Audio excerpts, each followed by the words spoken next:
Guys, GameTalk, Ajax Twente. We're just crushing every opponent at this time. We have we have Pelle with us from Sweden. Hi, Pelle. Yeah, guys. So, thank you for having me. Yeah, before we talk about the game, right? I mean, I see you wearing this shirt proudly, I would suppose, you know? Oh, definitely, for sure. So, do you walk with this shirt, I mean, outside in the Swedish streets, you know, like everyone asking you, hey, man, this Ajax team is amazing. And then you start talking, yeah, of course, Ajax is the best club in Europe, etc. Does it go like this or? I mean, of course I do. No, the problem is due to the fact that not a lot of, like, currently I live in Tromsø, and due to the fact that a lot of people don't really know about, like, that current team. So everyone's like, oh, is that the Arsenal shirt? Then it's basically like, then I get super pissed. I had to defend my team and rant for about 2 hours. So you know what? I have a lot of things to tell about this magical team we're currently supporting.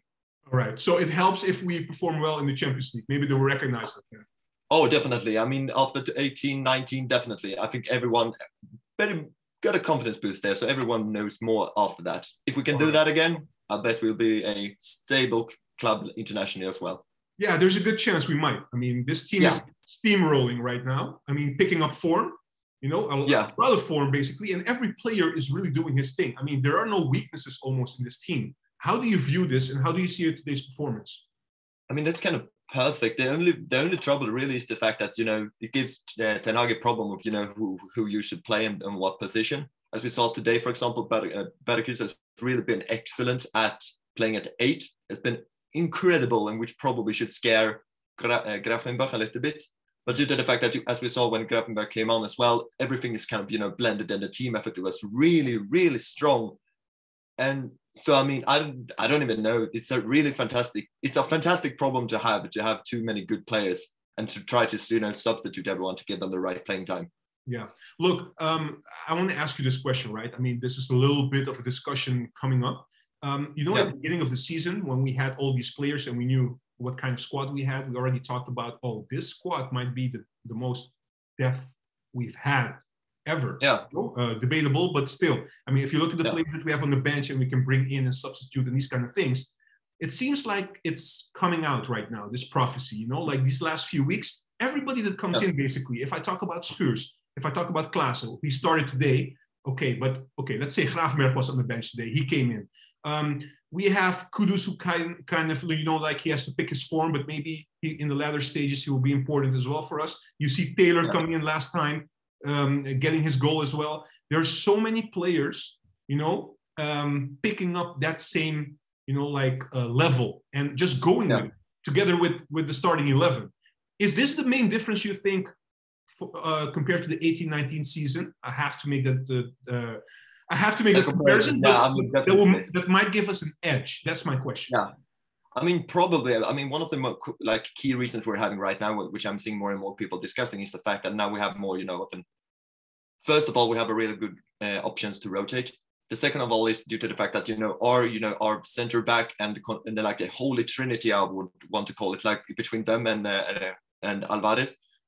I mean, that's the really key thing here. Like these teams, for example, which we met today, they are, you know, trying to, you know, play protective and then fall back on like the counterattack.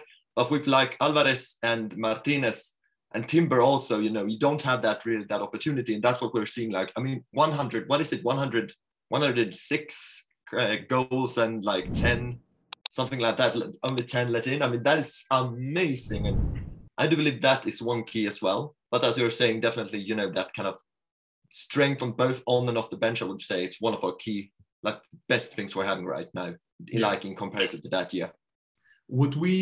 Can we name one player today, or is it just a collective thing? Everybody really stepped up.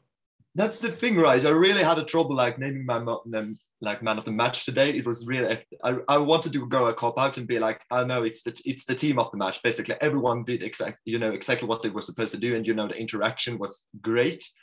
I mean, in the end, I think I went for Berghuis due to the fact that I think that he's stepping up on the role as an 8 has been amazing. But then again, I could have just as much as gone for, you know, Martinez, or I could have gone for, you know, Timber, or anyone really. So I can't really single out one player. But if I should single out one person, it would probably be, I mean, Erik Ten Hag. I mean, with the current circumstances, it can't be easy, but even at that point, still being able to, being so super professional and very focused on the key at task.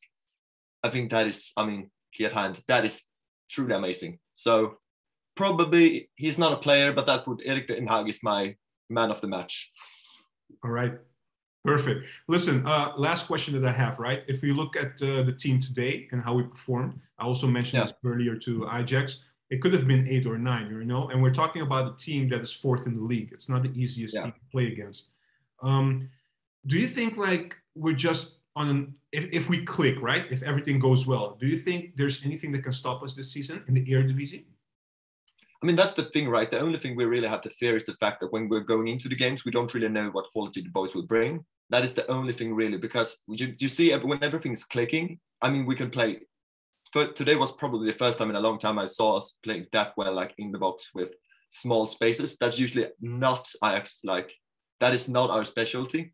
Due to a lot of players like to have, a lot of room to move and create it. But I would probably say that, that is probably one of the really worrying thing is the fact that we can hinder ourselves, but in these games, man, you really step up and you show the fact that we can really be competitive in all the leagues we are playing in. And I think that is amazing.